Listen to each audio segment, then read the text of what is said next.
de agua y un análisis del propio personaje. Y al frente tiene la Xucoatl, que nos está hablando también de la representación nocturna del gran personaje con un tocado celeste, y nos está hablando de algunos de los periodos que pudieran ser periodos invernales, porque aparecen los elementos blancos y el elemento celeste con el personaje. Creo que podríamos determinar también que la Xucoatl tiene elementos de Tlaloc. Por lo tanto, esta Xucoatl nos está haciendo referencia a los elementos, como lo vemos en la bajera del Ejecatl de Quetzalcóatl, con elementos lunares, y lo vemos en la representación de Tlaloc. O sea, el agua nocturna para ciertos periodos, y luego vemos en la parte lateral fechas calendáricas, numerología, en la que podemos ver estos elementos de protección, y haciendo las combinaciones nos dan los elementos para hacer los estudios con respecto a la representatividad de cada uno de los personajes.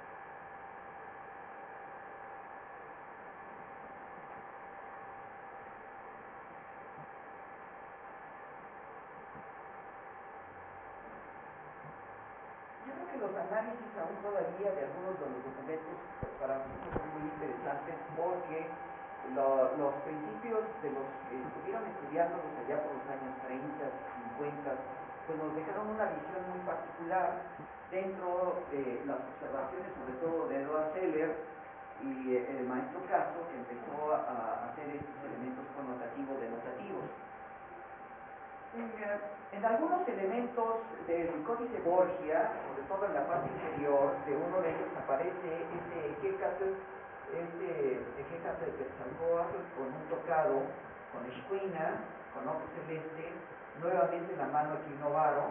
en las dos manos, la mano derecha y la mano izquierda, con su xipipili como sacerdote, pero aquí vemos un elemento que es un sol de noche, el elemento lunar. Y es muy interesante la visión que tiene en las estrellas que tiene este sol de noche, y vemos que es un Quetzalcóatl con sus elementos de barba. El maestro Guillermo Garcés Contreras, cuando hace sus descripciones sobre algunas de las estelas que se trabajaron en determinado momento, él nos dice que son los elementos del planeta Venus, y él hace una propuesta muy interesante sobre las explosiones solares cuando aparece el planeta Venus. Tan es así que él escribe un trabajo muy interesante sobre el análisis de Xochicalco, en donde aparece la barba de Quetzalcóatl y aparece también en la serpiente, como aparece en la zona teotihuacana. Y para esto, en la imagen anterior, y lamento que se me haya pasado, no sé si la pudiera regresar, Gerardo, donde aparece la serpiente, para después regresar y seguir comentando a este personaje del documento del Códice Borgia. La anterior, Gerardo, por favor. Este es muy interesante porque es el mismo tipo de serpiente. Aquí estamos hablando de serpiente locativo, pero la colorimetría, como aparece en cada uno de los documentos escultóricos, como lo es en Teotihuacán, nos aparece serpiente azul, serpiente verde, y en Tlaxcala aparece una serpiente en color azul oscuro, y nos está hablando, como dice el doctor Joaquín Galarza, de periodos de precipitaciones pluviales. Y aquí tenemos la parte de esta serpiente locativo, donde no hice la descripción hace un momento, pero aparecen dos crótalos de serpiente, Malinalxóchitl, o sea, pluma preciosa en este caso, para hablar de Quetzalcóatl, la serpiente preciosa de las plumas preciosas, pero además tiene dos líneas que nos está diciendo la parte ventral de la serpiente,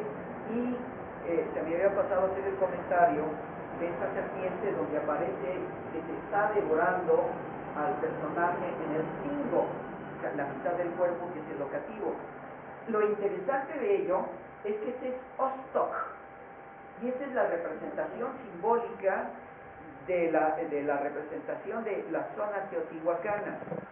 Si nosotros pusiéramos de frente este mismo nos daríamos cuenta que es Ostoc, la cueva teotihuacana, en donde aparece esta representación simbólica en los documentos en las pictografías que se encontraron en Tepaztitla, en la zona teotihuacana. Por lo tanto, ya conocemos el glifo de Teotihuacán y aquí lo tenemos. Entonces, este es el Ostoc, donde aparece el devorado, que es una metáfora y es el locativo. Por lo tanto, estamos viendo